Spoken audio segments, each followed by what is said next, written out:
Our weather pattern is going to be very active as we go into early April with significant severe weather outbreaks, a crippling ice storm, and some heavy snow. And we're going to be walking you through the weather pattern here in today's video. So make sure to subscribe to my channel, like the video by giving it a thumbs up down below, and also share this video with friends, family, and on social media with anybody that you do know. I definitely appreciate it. Let's look here at our severe weather because it all begins today. We have a severe weather risk across the high plains into the Midwest, and then it shifts eastward into the Ohio Valley and continuing across the Midwest down into portions of the lower Mississippi River Valley. A much more substantial risk for severe weather as a large enhanced risk is introduced as we go into Sunday, and then it moves further east toward the Mid-Atlantic, the Northeast, and into the Southeast here toward the Gulf Coast as we go into Monday, March 31st. So looking at our temperatures here to start the weekend on your Saturday, March 29th, warmer temperatures further off to the east, and this is kind of fueling our springtime thunderstorms. We have a cold front displacing the warm air to the south of it, and the cold air behind it further to the north. And notice it's a lot colder up towards the Dakotas, Minnesota, and Wisconsin. That is actually fueling a winter storm in the form of a crippling ice storm and some very heavy snowfall we'll talk about as well. Going into Sunday, the cold front shifts further to the east, and then as we go into Monday, we see cooler air dropping further to the south, and we're going to be seeing near normal to below normal temperatures for most of the central and eastern U.S. by the time we end the month here of March. Let's look at our first day here of severe weather because it's going to be a very active next several days ahead. We have a slight risk of severe weather, level 2 out of 5 on the risk scale from west central Missouri into southeastern Kansas and north central Oklahoma. But severe weather could be possible even in the dark green here, which is a 1 out of 5 marginal risk that extends all the way up into eastern Iowa, west central Illinois, all the way back here into central Texas. And we also have a marginal risk down here in Louisiana and southern Mississippi as well. The biggest risk we are looking for today is 60 to 70 mile per hour wind gusts, along with some hail that could be quarter size or larger, especially there from Wichita down toward the Oklahoma City metro area, Stillwater, Oklahoma. Those areas could be seeing hailstones of hen egg size or larger, essentially 2 inches in diameter or larger today. Something we're keeping an eye on. And then we have an isolated tornado threat from southern Iowa into west central Missouri, southeast Kansas, heading back southwestward toward Tulsa there, Oklahoma City, and Lawton in southwestern Oklahoma. We also have a 2% chance of tornadoes down in near New Orleans today in Gulfport, Mississippi. So if you have any friends, family that live down there, the tornado threat is a 2% within a 25-mile radius today.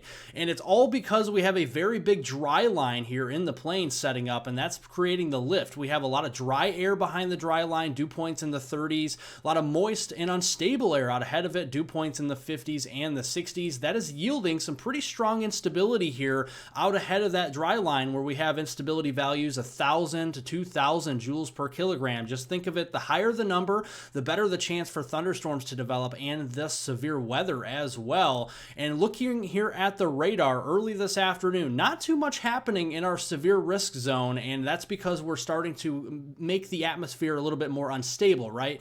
The dew points are rising, the temperatures are rising, and we're starting to see that dry line shift a bit further east into the eastern plains.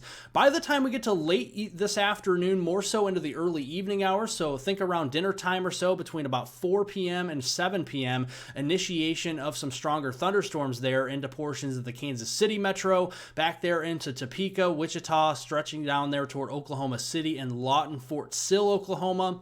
Some of these storms will be capable, again, damaging winds, large to very large hail, and a couple isolated tornadoes. They will grow a little bit further upscale into a line or a cluster as we go into overnight tonight, and they will shift a little bit further to the east as we go into overnight into early Sunday morning towards the Mississippi River there into Missouri, but they will be on a weakening trend before they reach Quincy, Illinois, Macomb, or even St. Louis, so we'll be keeping an eye on that.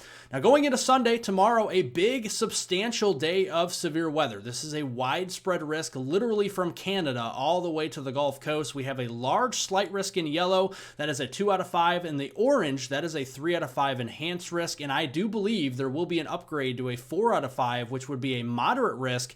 And that would be in cherry red across portions of the mid-Mississippi Valley, as some of the dynamics look pretty significant with our storm system tomorrow. Already looking significant even with the enhanced risk. We do have an enhanced chance of some hurricane force wind gusts between about 60 and upwards to 80 miles per hour as we go through the day on Sunday, followed by the chance of some large to very large hail that could be, again, hen egg size or larger. That's 2 inches in diameter or larger here. And then a substantial tornado risk covering a large chunk of the United States, literally from Detroit, Michigan, all the way back just to the north of Houston, Texas. And that is in that 2% in green, 5% chance of tornadoes there in brown. And then in the yellow here with those hatch marks, that's where we do actually have a 10% chance of tornadoes, and also strong tornadoes that could be EF2 or stronger in variety. Zooming it in, cities at the risk for the strongest tornadoes tomorrow would be Louisville, back to Henryville, and also into Evansville, Indiana, Paducah, Kentucky, Bowling Green, back to Jackson, Tennessee, into the Nashville area, Memphis, back here to Tupelo, Mississippi, into Jonesboro, Arkansas there, Cape Girardeau. So we're going to be keeping an eye on that as we go through the day there on Sunday. And let's set the stage for you here. Sunday morning, we have that cluster that would be ongoing late this evening into the overnight hours. As we mentioned, that will be weakening as it pushes across Missouri toward the Mississippi River, heading into western Illinois. That could still be bringing some heavy rainfall, though. But then here we go into the afternoon. We're looking around mid-afternoon. Storms will initiate closer to that low-pressure center up there in the Midwest. So eastern Illinois into Indiana there, and western Kentucky initiation first. And then those storms will unzip down the cold front all the way down into Tennessee, into Arkansas and Louisiana, with all hazards in play there. Strong to long track tornadoes. We could also be seeing some hurricane force wind gusts, 60 to 80 miles an hour, and that hen egg size hail or larger. So some pretty intense severe weather potential as we go into tomorrow, and it will continue overnight. Okay, make no mistake about it, nighttime tornadoes are always dangerous, and we could still see some tornadoes even overnight tomorrow. So make sure to have a weather radio handy, make sure it's on for your certain county that you live in, and make sure you have multiple ways to receive severe weather watches and warnings as we go through the day there and nighttime on Sunday.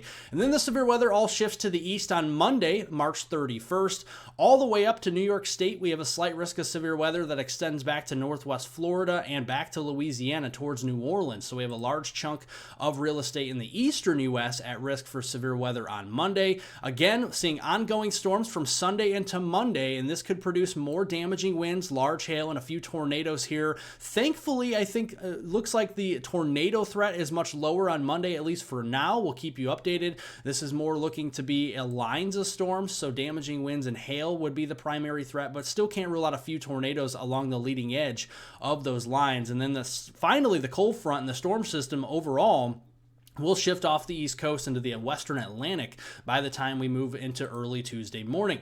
Not before also overperforming, I think, in some areas with some heavy rainfall. We could literally be seeing multiple inches of rain here from the Tennessee and Ohio River valleys all the way south to the Gulf Coast. Some of these areas could be seeing 1 to as much as 4 inches worth of rainfall here, and that could even stretch up into the Northeast where we could see a couple inches of rain. So flash flooding will be a concern on the warm side of this system. On the cold side, we're going to be looking at some very heavy wet snow, 8 to 1, 10 to 1 ratio snows. And basically what those ratios mean is if you have a wet snow and you have 1 inch of liquid, it is equivalent to either 8 inches or 10 inches of snow. And you can see here in the blue, that's snow. In the pink, that is sleet and freezing rain. And you actually see a pretty crippling ice storm developing here across especially northern Wisconsin into the UP of Michigan, over into southern Ontario, southern Quebec, and then moving over further east into interior sections of the Northeast. And the freezing rain duration is going to be for a long period of time.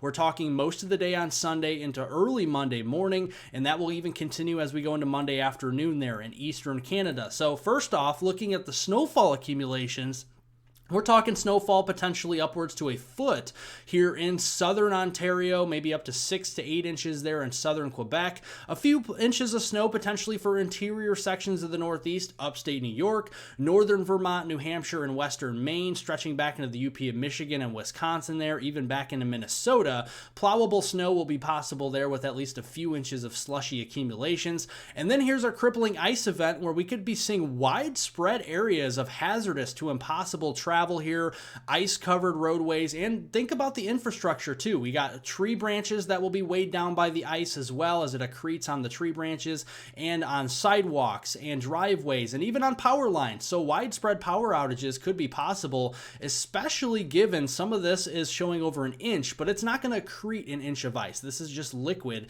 It'll probably be accreting anywhere from a quarter inch to upwards to 3/4 of an inch of ice. But make no mistake about it, this is a hazardous to crippling ice storm that is setting up here for the upper Great Lakes region, southeastern Canada, and parts of interior the Northeast. Going into this new work week, we're going to have another major storm system that will be traversing into the Rockies and then ejecting across the middle of the country with a big time trough ridge to the east. So that's going to give us warmer temperatures. Our atmosphere is going to reload with warmer air, moist air, and unstable air further east. And then here comes that colder air aloft, and the battle zone is right in between near the Mississippi River there. And think of it as a highway for storms. Our jet stream here at 500 millibars screaming out of the southwest over 130 knots. That is very powerful jet stream here for this time of year.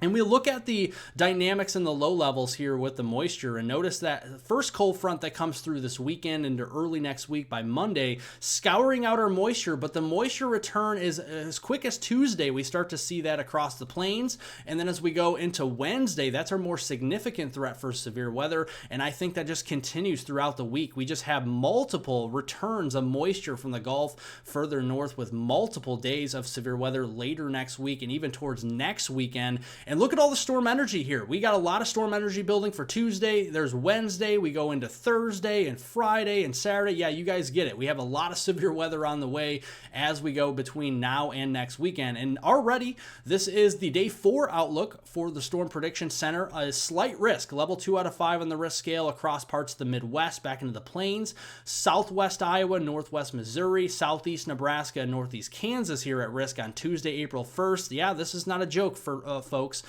You can see Des Moines back to Omaha, Kansas City, Topeka, those areas, Lincoln, Nebraska, all at risk for severe weather on Tuesday, and then a much more substantial risk further east on Wednesday. We have an orange color introduced that is an enhanced risk already. 5 days out here from portions of southwest Ohio near Cincinnati, all the way back toward Little Rock, Arkansas. You got St. Louis in there. You got Paducah, Kentucky in there, Memphis and Nashville, all the way up to Clarksville there in Tennessee and Bowling Green, Kentucky. So a lot of similar areas really for severe weather as we go into the middle of next week. So here we go Tuesday morning. You can see this is the instantaneous flash rate. This is basically showing you the lightning here on the radar. And you can see as we go into Tuesday afternoon, big cluster of severe weather across portions of that slight risk area back into Nebraska, Kansas, Iowa, and Missouri. Damaging winds, large to very large hail, and a few tornadoes could be possible. Then that will make for a squall line as we go into Wednesday morning. That squall line will shift east, and then we'll see that intensify across the Ohio River Valley back into the mid and lower Mississippi Valley on Wednesday. And then watch as we go beyond Wednesday. Look at that. Just Thursday and Friday and Saturday and yeah, probably even Sunday as well next week for severe weather. So we have multiple days of severe weather and heavy rainfall. And look how saturated the soils could get here from Ohio, western Pennsylvania through southern Indiana, Kentucky, back here into western Tennessee, northern Mississippi, Arkansas, northern Louisiana, Texas, Oklahoma. Yeah, you guys get it. We have a widespread swath here of 6 to 12 inches of rain. That is just next week. When you combine the two, we could locally be seeing up to 20 inches of rain, especially centered across the Razorback state of Arkansas up into western Tennessee. And that is something we're going to continue to watch for significant flash flooding as we go through the first week of April. So notice the first week of April, trough out west, cooler air, ridge out east, warmer air. Watch the big flip in our weather pattern as we go into the second week of April here between Monday, April 7th and Friday, April 11th. You have the ridge out west, warmer air out west now, and then you have the trough out east, cooler air out east now. So a big weather pattern flip as we go into the second week there of April, and this will introduce a lot colder temperatures all the way down to the Gulf Coast here, and some of this in the green and blues, we could be 20 to 30 degrees below normal with our temperatures there into the second week of April. So a cooler weather pattern And also a drier weather pattern is introduced. Remember, cooler air is typically drier air, so we're going to start to dry out. And actually, a lot of the folks that see heavy rainfall from the Ohio River Valley into the mid-Mississippi Valley and lower Mississippi Valley from these next two systems will probably welcome with open arms some drier weather to kind of dry out after some potential flash flooding there into the second week of April.